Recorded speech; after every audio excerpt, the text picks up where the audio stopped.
Olá pessoal, tudo bem? Bom, meu nome é Ricardo Nunes. Eu estou aqui para falar um pouquinho com vocês dos desafios da implementação do novo ensino médio.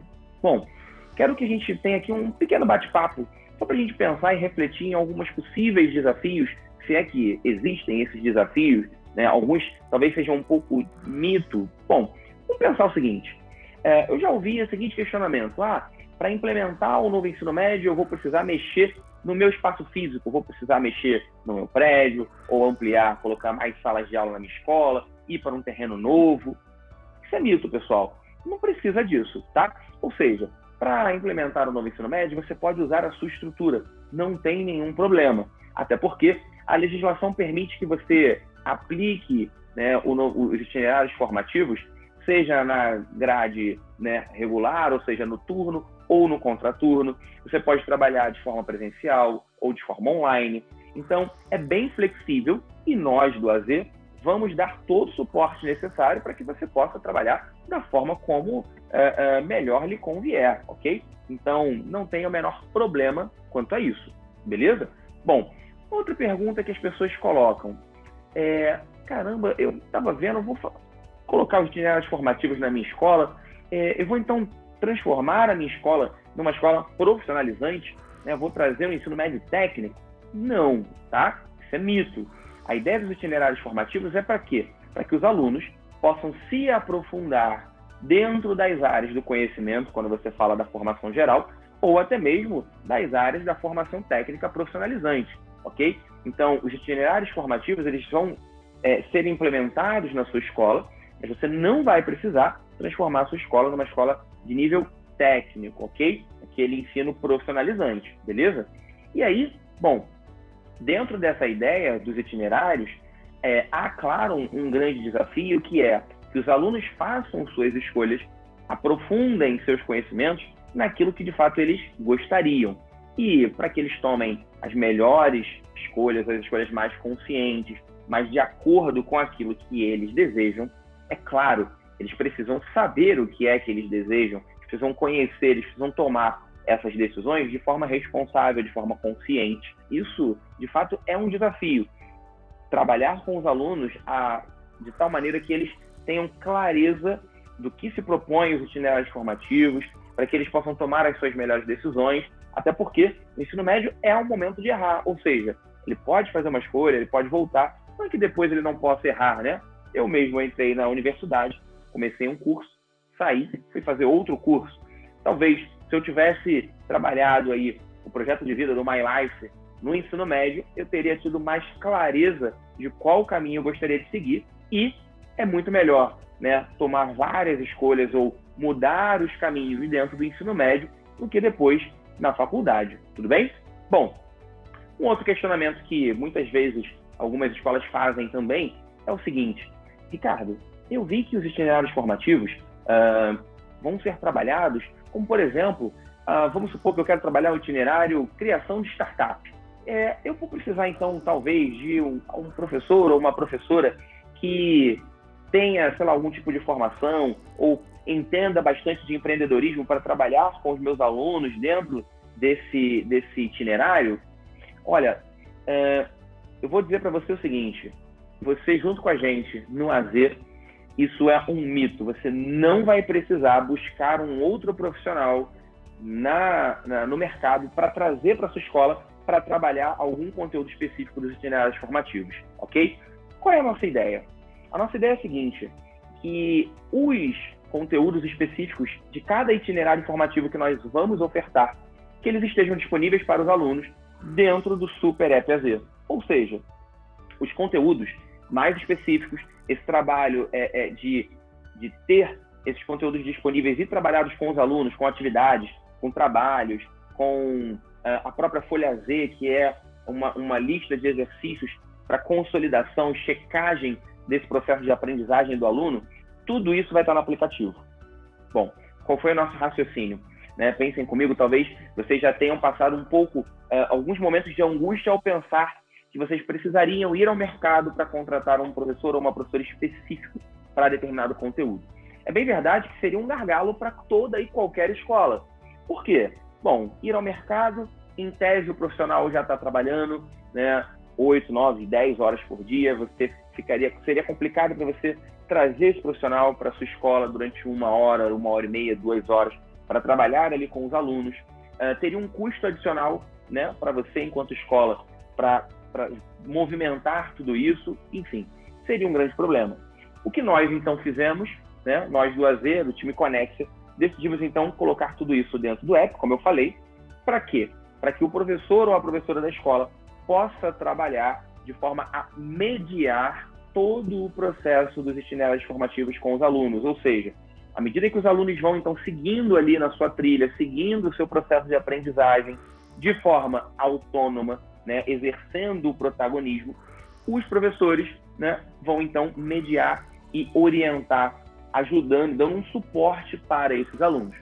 Basicamente, é como se a gente pensasse no seguinte: na faculdade, talvez a grande maioria de nós tenha precisado fazer um TCC, uma monografia. Bom, é bem verdade que lá na faculdade, no momento de fazer a monografia, né, no último ano da faculdade, normalmente quando começa, você então tem aulas sobre o projeto de monografia, né, o projeto final, o TCC, com apenas um professor ou professora que vai orientar toda a turma nesse processo. Bom, diante disso, quando você pensa nesse sentido, vale lembrar o seguinte: é apenas uma pessoa orientando um grupo de alunos que estão fazendo trabalhos de diversas áreas, ok? Cada um está escrevendo a respeito de uma coisa. Mas qual é a função desse professor ou professora? Dizer e explicar sobre a metodologia de pesquisa, a maneira como se estrutura um trabalho final. Enfim, ele vai dar todo essa ideia metodológica de como se trabalhar e acompanhar a feitura, né, de cada uma das etapas pelos alunos. Então, tem essa figura desse professor. Ao mesmo tempo, cada aluno vai estudando e seguindo uma trilha muito específica dentro daquilo que ele se propôs a escrever, e para isso ele tem o suporte de um professor ou de uma professora que vai trabalhar conteúdos mais direcionados de acordo com o trabalho dele. Sacaram a ideia? Ou seja, é a mesma coisa. Na sala de aula, né, ou na escola, de forma presencial ou online, o professor da escola ou a professora da escola vai fazer o trabalho que este professor lá na faculdade é tipo a mesma coisa. Ele vai orientar, ele vai ajudar no dia a dia, vai checar se o trabalho está sendo feito, vai dar todo o suporte ali para o desenvolvimento da metodologia dentro daquele itinerário. E nós, do AZ, faremos o papel de cada professor na faculdade que trabalhava individualmente com cada aluno dentro de um conteúdo específico. Ou seja, nós vamos fornecer todos esses conteúdos dos itinerários, que a gente está chamando de microcursos, e na escola os professores então vão trabalhar com a metodologia, com a orientação, ok? Tá, Ricardo, beleza, então, nossa, que alívio, né? Eu não vou precisar contratar novos professores para trabalhar com os itinerários formativos. Mas como é que eu seleciono esses professores ou professoras para cada itinerário? A gente também vai dar para vocês a nossa sugestão. Então, por exemplo, eu tenho um itinerário que é saúde e inovação, tá? Saúde e inovação, você pode, de repente, pegar alguém, né, de ciências da natureza, ou alguém mesmo de biologia, da área de biologia, ou da área de ciências, enfim, para então trabalhar. Então, cada um dos itinerários, né, tem ali a área do conhecimento a que diz respeito, né, para que a escola, a gente vai orientar isso para a escola, e a escola pode então decidir qual professor ou professora vai escolher para acompanhar os alunos que, porventura, tenham decidido por este itinerário em específico, beleza? Então, acho que pintou um alívio aí agora, nesse momento, né? Pintou um alívio de não precisar ter esse custo extra para obtenção de novos professores. Bom, e mais uma dúvida que ronda a cabeça de muita gente. E no tocante às aulas? Eu, como professor, tá? Como professor, eu preciso mudar drasticamente a metodologia das minhas aulas? Eu vou ter que trabalhar de uma forma diferente? Bom, mais ou menos, tá? Porque vai depender muito de como você já trabalha. Nós do AZ, a gente já acredita, né, e muito corroborado aí pela legislação, pelo aquilo que se prevê para o novo ensino médio, a gente acredita muito no protagonismo do aluno, na autonomia do aluno. Ou seja, que o aluno seja o protagonista do seu processo de aprendizagem, seja nos itinerários formativos, seja na formação geral básica, e nós, enquanto professores, vamos então estar ali com um suporte pedagógico, orientando, mediando, analisando, checando. Sabe o PDCA que a gente sempre comenta? Nós, enquanto professores, o PDCA ele é muito presente dentro do nosso dia a dia. Ou seja, não é só para o aluno. Eu, como professor, eu tenho o meu PDCA. Então, por exemplo, né, PDCA, 4 etapas: planejamento, execução, checagem, atuação nos erros. Dentro da nossa metodologia, como professor, eu vou planejar a minha aula. Bom, vou planejar a minha aula. Quem já trabalha com AZ sabe que temos muita coisa como suporte para esse planejamento, né? As videoaulas, vídeo de orientações, e quando a gente fala de itinerário formativo, por exemplo, a gente vai ter o plano de condução, ou seja, cada professor e professora estará trabalhando os itinerários com seus alunos, vai ter o plano de condução. Amanhã a Natália vai falar um pouco melhor a respeito dele, que vai te orientar, que vai mostrar para você qual que é a atividade que os alunos precisam fazer, como é que você acompanha, como é que você orienta os alunos, enfim. Então, todo o processo vai estar ali, ó, disponível para você, para que você possa, então, montar o seu planejamento de aula, né, o seu planejamento desse processo de mediação, quando a gente fala de itinerário formativo. Aí você vai executar a segunda etapa do ciclo PDCA. Você executa a sua aula. Então, talvez, no momento de planejamento, você possa ter pensado, eu vou utilizar algumas metodologias ativas, muito legal, muito bom. Eu quero usar a sala de aula invertida. Vou pedir para que os alunos assistam um vídeo em casa, né, por exemplo, dos microcursos, para na aula a gente poder debater, a gente fazer a atividade, enfim. Está tudo ali disponível para você. Você vai executar a sua aula. E, muito importante, a terceira etapa do PDCA, você tem um momento de checagem. Ou seja, a professora, ele vai acompanhar aquilo que o aluno está fazendo. Quais foram os resultados, se fez aquela atividade, como fez aquela atividade, tudo isso de forma muito facilitada através da plataforma de professores.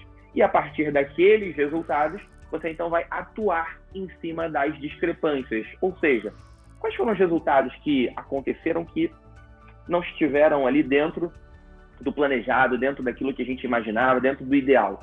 Beleza, o que eu vou fazer com esses resultados aqui? Como é que eu melhoro? E aí você tem novamente um processo de novo planejamento para cada vez que o ciclo girar, melhor será o resultado, ok? Poxa, Ricardo, beleza, então entendi. O professor ele pode então trabalhar com metodologias ativas, sala de aula invertida, ou até mesmo de uma forma um pouco mais tradicional, caso ele queira, ótimo. Dentro dessa lógica PDCA, todos os recursos estão disponíveis para que os professores façam da maneira como acharem melhor.